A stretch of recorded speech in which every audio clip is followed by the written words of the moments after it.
Mimecast has released its State of Ransomware Readiness report for 2022, finding that most cybersecurity leaders experience the same or increasing numbers of ransomware attacks over last year. Together with Mimecast, organizations can stand strong in the face of cyber attacks, human error, technical failure, and work protected. Mimecast, work protected. Visit securityweekly.com/Mimecast to learn more.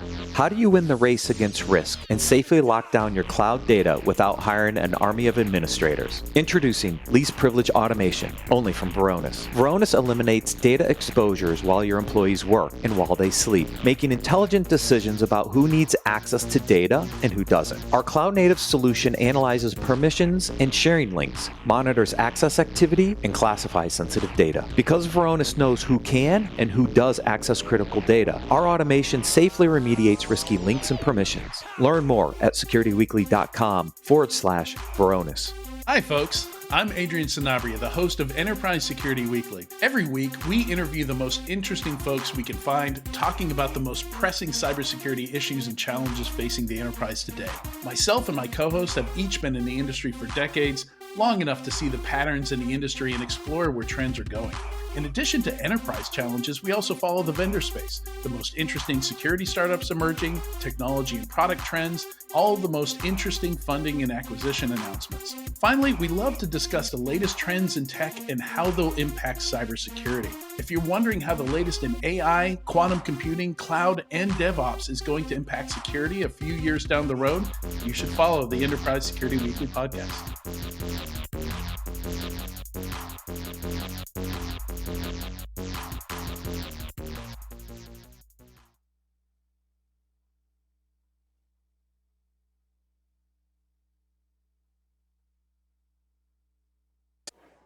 Welcome to RSA Conference 2023. We're here recording live from Broadcast Alley in Moscone West. This interview was sponsored by Direct Defense. I'm your host, Adrian Sanabria, and joining me for this interview is Jim Broom, President and Chief Technology Officer for Direct Defense. Welcome, Jim. Yeah, thanks. Thanks for having me. And today we are talking about MSSPs. Mm-hmm. And that has been... That's just been a lightning market for the last decade or so. Like we've seen so many MSSPs pop up. We've seen consolidation in that area. You know, the podcast that I run, Enterprise Security Weekly, follows a lot of the funding and a lot of the acquisitions. And every week there's like 5 or 6. Like some of them are in very niche markets, right? Like there's a lot of regional MSSPs. But every week, 4 or 5 of them get swept up, you know, and pulled into some larger MSSP organization. What do you think has driven this huge boom in MSSPs, and now we have terms like MDR? Yeah. You know, what do you think has driven this? Honestly, again, at the end of the day, it's going to be about availability of talent. Depending on whose stats you're looking at, we're roughly nearly 1 million short here in the United States alone, and globally are nearly 3.3 million. So a lot of organizations are just struggling to meet the actual operational state of monitoring their security on a day-to-day basis. More importantly, like in the last couple of years, we've asked more and more of our CISOs. Mm-hmm. And so it really becomes a dollar and cents investment from the CISO perspective of, is that CISO going to be able to actually accomplish their strategic goals? Will they be able to actually have the operational state they need to maintain at the same time? And do they have the budget for it? And so that's really what's driving that need of, here's some really good technology, solves your visibility stories, but on top of that, it actually gives you the capability of actually, having an organization, quote unquote, partnering and then having your back during that time. So it's kind of an agility thing with the security program. Like you want to add a function to your security program, you could either spend 6 months going out and trying to hire and build a team. Well, and I say 6 months, people are probably laughing at that and saying, yeah, more like 18 or, is the CISO even going to still be there, by the time that team is put together? Thankfully, that's lessening, but yeah. Yeah, it is going down. It's or lengthening, correct. Is the right way to say it.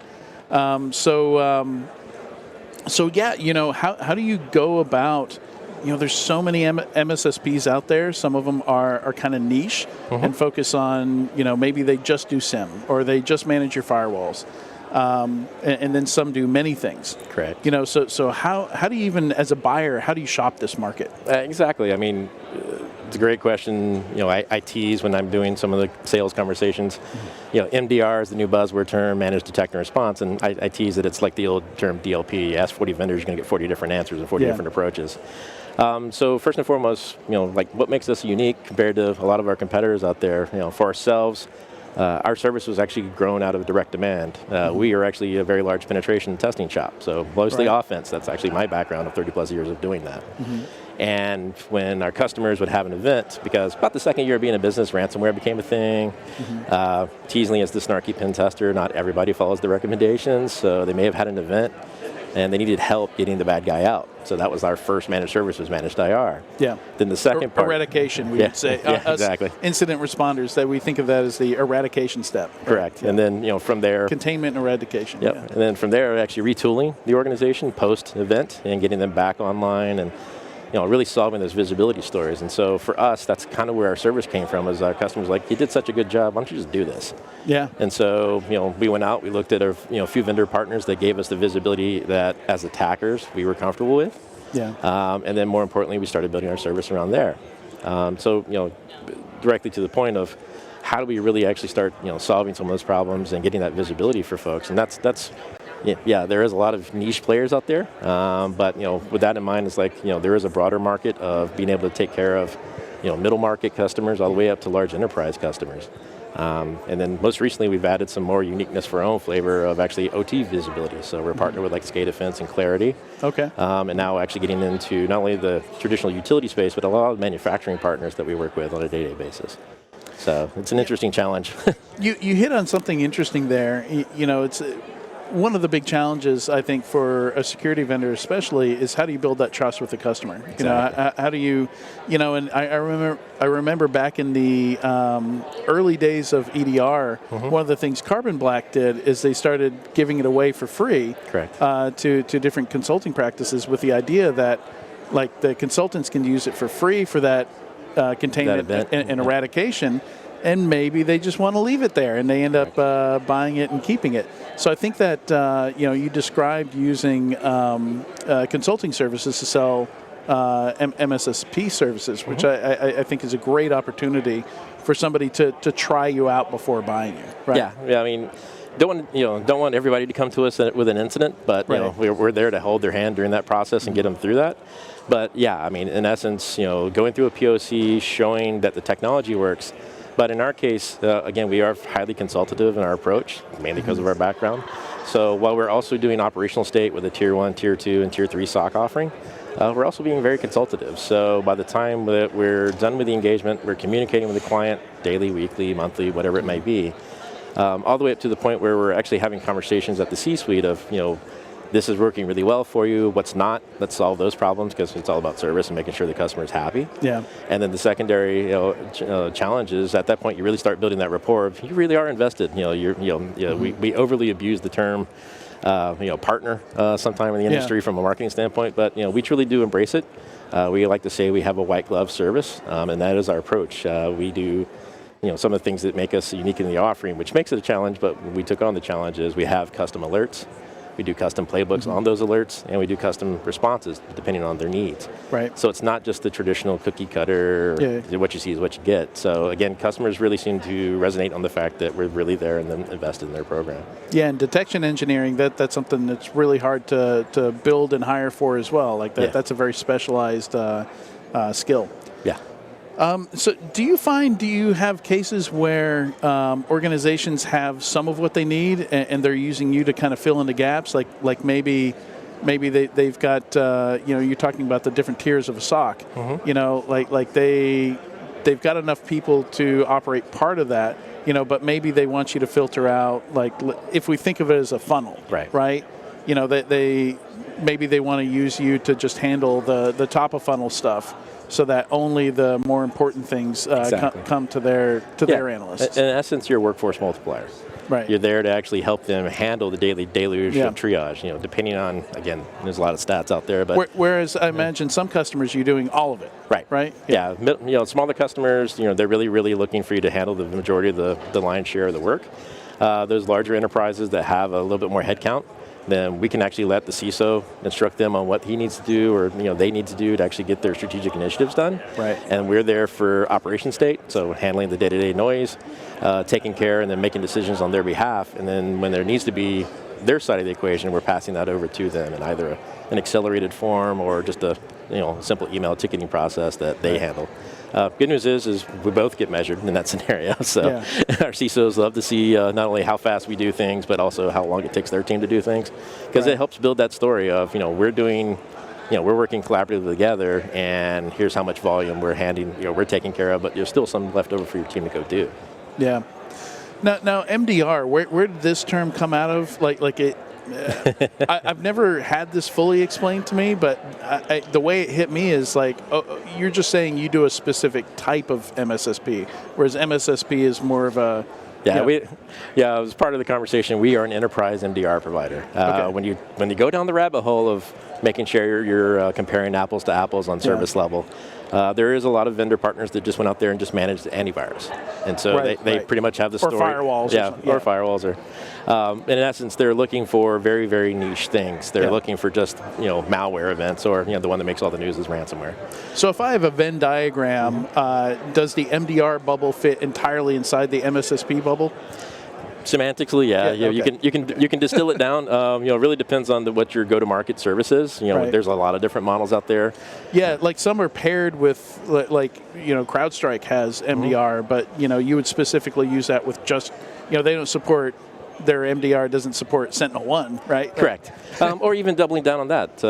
We have customers that have Falcon Complete. Now, CrowdStrike is a partner of ours.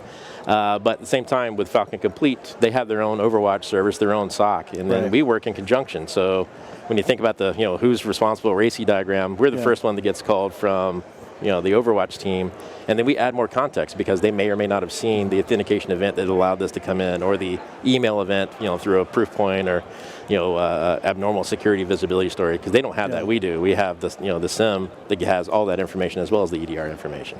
And your customers, do you find is a big piece of it that white glove service? Is it important to your customers that they can meet with you in person or something like that? Do you have? Are you very regionally weighted in your customer base, or do you have global? We're here in the U.S., but we have customers that have our largest client has over 29 points of presence around the globe. So you can't just say anything that logged in from Russia, throw an alert. That's not going to be their profile. Right. But no, we really do believe in the collaboration. And like one of the bigger struggles, as I mentioned before, is that we do that custom alert, that custom playbook, and the custom response for the clients.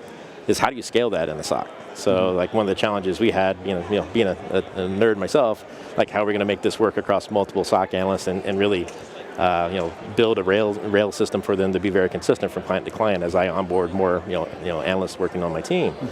And so we actually built a platform called Threat Advisor. It's our case management platform that, each customer can go in there, have a base set of rules. They can actually set the priority on which one of those are. They can tell us what the work instructions are going to be. And then from there, we can encapsulate it into the platform. So as the events come in, the analysts are already seeing what the customer wanted us. And we actually average about an 18% variance of client A to client B on the same alerts. So you can kind of just, operationally, it is a challenge to kind of keep tabs on that. And so we've spent a lot of time building our case management platform, and then we actually added SOAR features for our process. Because when you talk about the SOAR market, the automation market, usually it's down there at the SIM, at the customer side, but service providers have our own needs for ticket enrichment, automatic response, and so forth. And so we've anywhere built that you have platform. an analyst sitting, exactly, like you have an opportunity to automate address about half their job. I like to call it the tabs problem. You can reduce 30 tabs for an investigation down to 1 or 2 or 3. Yeah, when Chrome is sitting at 16 gigs of memory. There's an opportunity to bring that. Like even just, I remember how thrilled I was as an incident responder and an analyst to get reverse DNS lookups on an IP. Something as simple as that. Like I would constantly have a command line open, just NS lookup, NS lookup, NS lookup. Exactly. Yeah. Or just VT. It's the little things. Give me the hashes automatically. I've got everything that the internet knows about this before I actually start doing, digging into it. So what are some of the considerations on hiring an MSSP to do something versus hiring somebody internally?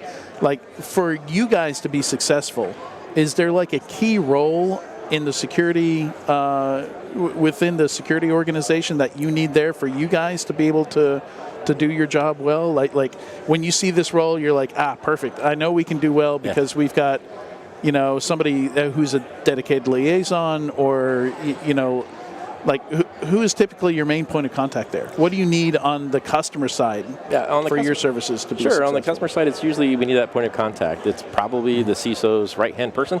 The next managers down. Like a chief of staff or something? Or director of operations, right. Those levels, depending on how mature and how much staff the organization actually has. That's usually our primary point of contact. But as an example, with the OT monitoring services, we're actually working with production in that assembly line or that visibility story, and talking to plant managers. Where we're actually doing not only just the day-to-day, but also doing the incident response side of things. So again, it's usually part of the team, but again, SMB, with mid-market clients, they maybe have a dude or a person that's, in charge of all the things that is security. So that's your primary point of contact, or the president of the company in some cases. So, yeah.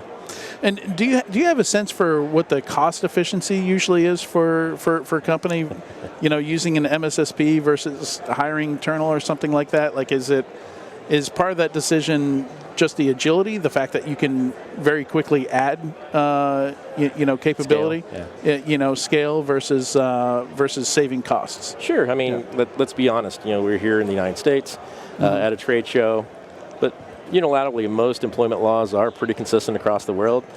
To run a 7x24, 365 operation, you need at least 12 to 15 people, period, just in one SOC to actually handle that on a day-to-day basis. Now scale that across multiple. So do you have budget to hire, 10 to 15 people? That's the first question. And manage all of them. Exactly. Well, then add layers. So yeah, I mean, there's several studies out there that basically kind of give you a dollar sign that to start a SOC tomorrow, you need $1.5 to $10 million in budget, depending on what you're trying to do. Yeah. And that's just to answer the red light that flashes at 2 o'clock in the morning. Yeah. Not to do anything else, but other than wait for the red light to flash. Yeah. Yeah. And so most organizations really are constrained, especially right now with the economy the way it is, to really kind of look at a partner to do that for them. That's just get Series State SOC services. We're doing Tier 1, Tier 2, and just analyzing and making decisions on your behalf to let your staff go back to do what you actually needed them to do. They don't need to sit there and wait for the red light to flash. They can rely on us to handle that for them, and then more importantly, they can chew us out. If they could, it rarely ever happens. But at the same time, we're there to actually be that first buffer. Get that visibility story for them, and then it kind of goes from there on. When you talk about MDR, the next part is responding. Do you have someone staffed 7x24 to do something? When the red light flashes off, what are you going to do? And so, we're there as that response component, and that may be very simplistic, and I use that with air quotes. Using the EDR model, plucking an infected computer off the network, or resetting someone's credentials at 2 o'clock in the morning because they're now logging in places they never lived or worked at. All the way up to, kind of coming back to OT, things that directly impact productivity. Some of our vendor partners are so far behind because of the pandemic that they're actually trying to solve immediate visibility stories, specifically around anything that would cause an outage. That actually a CISO gets a phone call. So we're there as part of that chain as well. Awesome, good stuff. Well, thank you so much for coming on, Jim. And to find out more about Direct Defense, please visit securityweekly.com/Direct Defense RSAC. And if you can't stick around for the rest of the live stream, or if you're catching this afterwards, head over to securityweekly.com/RSAC to find all of the RSA conference coverage by Cyber Risk Alliance. Thank you so much, Joe. Thanks. Okay, well, good afternoon, everybody. Here we are, day 2 of RSA. Hope you're having a good one. I'm Bill Brenner, VP of Content Strategy at Cyber Risk Alliance and Security Weekly, and I am delighted to be sitting here with Joe Payne, President and CEO of Code 42. Welcome. Bill, thank you for having me. Pleasure. So, insider threats. We've had that for a long time. What's the news? Well, let's talk about, let me come at that from a slightly different angle. Imagine if you're one of these companies here and you're developing some new technology. Let's say you're developing some wearable technology, to be specific, and you're putting your hopes and your dreams into this technology, and then a couple of your employees leave, and they go work for one of your competitors. And then the next thing you know, some features end up on your competitors' products, and you go out of business. Now, that may sound like a hypothetical, but that's exactly what happened to the folks at Jawbone when people left Jawbone and went over to Fitbit. And Jawbone does not exist today. And so the stakes that we're talking about around insider threat and insider risks can be really, really high. And the technology to solve that problem has really changed in the last couple of years. How so? Well, the original way of solving the problem of insider risks was to just say, let's lock down the entire network and let's block everything from leaving and let's not let people collaborate or work together, or, we'll basically have a firewall that keeps everything in. But much in the same way that that approach does not work for external threats, where we don't rely solely on our firewalls to keep bad guys out. We can't rely on locking that level of sharing and collaboration up because it simply doesn't work. It's just too easy to get data outside the network today. Also, listen, companies today want to collaborate. They want to share data. They want to use Slack. They want to use Teams. They want to use Salesforce. They want to use Microsoft OneDrive and all kinds of cloud applications. And if you're going to use those applications to share data, you want people to share data. The last thing you want to do is get in the way of them sharing it. So there's a whole new set of technologies that have been created in the last couple of years to sort of address this emerging problem. So talk now about what Code 42 has been up to address the scenario that you've painted so well. Yeah, well, we, at Code 42, we went out and we talked to every CISO we knew, and we said, hey, is this a problem? And it is the number one problem that CISOs indicate. 27% of CISOs say it's the number one problem to detect. The hardest thing to detect is insider risk. And we said, well, tell us about the solutions you have today. And they said, well, we hate our DLP, data loss prevention tools, because those tools require us to know what all of our data says, requires us to crawl all our data, and they require us to build these really complex policies to track all this.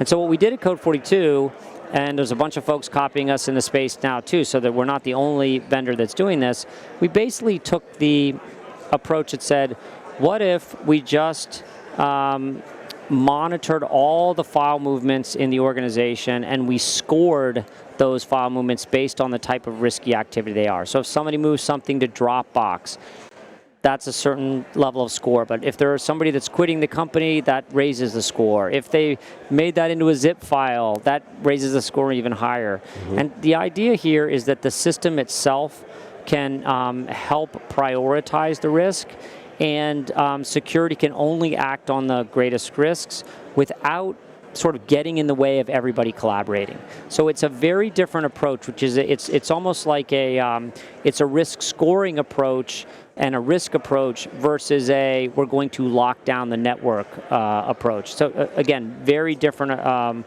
way to solve the problem, and it makes it a lot more available to companies who want to let their employees use their work laptops for more than just work. If their employee wants to access Gmail while at the office, okay, we'll let them do that, knowing that we have this layer of security wrapped around our product.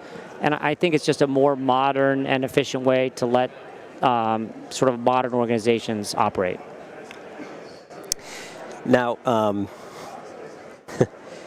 I started this with the what's new, and we've gone there. One of the things that has happened in the last 3 years, obviously, a pandemic which has created this more distributed workforce. Yes. How has that changed the equation when it comes to the insider threat? Because it used, I start off by saying this isn't a new thing, but there is a new element to it, which is... You nailed it, yep. People aren't, it's not people within a building. We used to have a lot of controls. Yeah, at security, we were comfortable with our controls, that people were at the office, they were on the networks, we could keep an eye on most of their activity. Sure, they occasionally went outside the office, they traveled, whatever, but most of what was happened in the office. Today, that's just not true anymore. Much of the software development done in the world today is done from homes and from Starbucks and from all kinds of places. So there's really three things that are dramatically driving the increase in insider threat events. The first is what you just talked about, which is people are more distributed. So it's not only that they're off the network, people actually report that they don't use good habits when they're off the network. So they're more likely to use Gmail, their personal Gmail, or their Dropbox account or whatever when they're at home than when they're in the office. So yes, being outside the office, that's number one. Number two is that people are changing jobs more than ever. Is that a result of the pandemic? Not sure, but a lot of people are changing jobs. And when they change jobs is the number one time of risk, because that's when they can really hurt you. That Jawbone example is the perfect example, is when people leave and take their data and either start another company with it or take it to their other competitor, or they just use it at your biggest competitor. That's when a lot of damage can be done. Right? What would you describe as the, I don't know if percentages is a way to get into this, but there are malicious insiders. And then there are those who are not malicious, they make mistakes. What's the more common? It's, believe it or not, it's actually the latter. Most of the events that we see are actually not malicious, okay? So somebody publicly shared a document that didn't mean to share a document. Good example of that, we had one of our customers, CFOs, shared a document recently, and it was titled Restructuring Plan. She shared it publicly. Now, she did not mean to share that document publicly, but she just made a mistake. That's an example of something that's an insider risk, but wasn't really a threat. She wasn't trying to do that, so we can mitigate that. We had an example at Code 42 recently where one of our employees in HR was sharing some data about payroll with a finance employee, and they accidentally publicly shared the payroll file to the entire company on Slack. Okay, that must have been fun. That was. Thank God we have our own products, because we were able to very quickly, obviously, pull that back on Slack, but then we could see, because of our product, we could see who downloaded that file from Slack, and then did they share that any place else? Like, did they move it off to the network? So basically, we had one software engineer who took that file, and we were able to see that he didn't share it anyplace else. So disaster averted. But that was an example of an inadvertent risk that we had to mitigate, but it was inadvertent. What we see, the large majority of malicious occur when people change jobs, like the overwhelming majority. And so if you think about 15 to 20% of your workforce changes jobs every year, then actually the numbers are pretty high and something that you need to pay attention to. What we would say is what we're going to do with those accidentals is we're going to educate people. So another very common thing is people are using Dropbox for their kids' soccer team. And so, me and all the other kids' parents are, on this Dropbox account. And so I'm uploading files to Dropbox. And look, you shouldn't be doing that from your corporate laptop. You really shouldn't be, because that creates risk for the company. And so in those scenarios, we'll send a little video. Our customers will send a little video to that person saying, hey, we don't use Dropbox in this environment. If you want to be sharing company data, it should be in OneDrive or it should be in G Drive. And so it's just a little tap on the shoulder reminding them not to do that. Now, the benefit of that is that it not only course corrects the behavior, but it says we're watching the store. Yeah. And the word around, that gets the word around, right? So there are actions that we do, and this is part of all this new technology that we've created. There are actions that we do to mitigate those low risk things, and it will change behavior. CrowdStrike's one of our customers. They just did a big study. They reduced their overall number of security events by 32%. That's an enormous number, simply by sending out a bunch of videos to people, which essentially slightly tapped them on the wrist and just said, be more careful, but it had the effect of reducing a lot of the risky events. Mm-hmm. Now, when people do take data, that's a whole different, maliciously, you can tell that pretty well in the context of when they take it. So if they're quitting and all of a sudden they move a lot of data to their Gmail, that's a pretty good sense that, like, hey, this is unusual. Another thing our product does is this the first time they've ever used Proton Mail or Dropbox or whatever. And if that is, that's also a pretty good indicator of risk, and that's going to require a security incident and some follow-up. So for those who are attending RSA and want to know where to find you, we're over on the north side. You come down the escalator and you literally turn left and left again, and we are right by the entrance. And we've got a dozen monitors out there. We're showing people. One of the things that's interesting about Code 42 is our product as a security product is actually really easy to understand. So we try not to explain what it does. We just say, hey, why don't you just look? And you can see that Jim Harper is moving source code via Git repository on this date at this time to this location. And you can just see it on the screen and you go, wow, that's really cool. And everyone understands it. They're like, click there, let me see, let me dive in. And so we really encourage people who are at RSA to come over and put us through our paces and take a look at the product. You'll instantly understand it. Perfect. Well, thanks for joining us, and have a great rest of your week here. We are really enjoying it, and it's great to be back together in person and seeing lots of old friends. Last time I was at RSA, I had a lot more hair, so, that's just the process of getting old, but it's fun to be back in person with the rest of the security world. Very good. Well, thanks, Bill. Enjoy. Take care.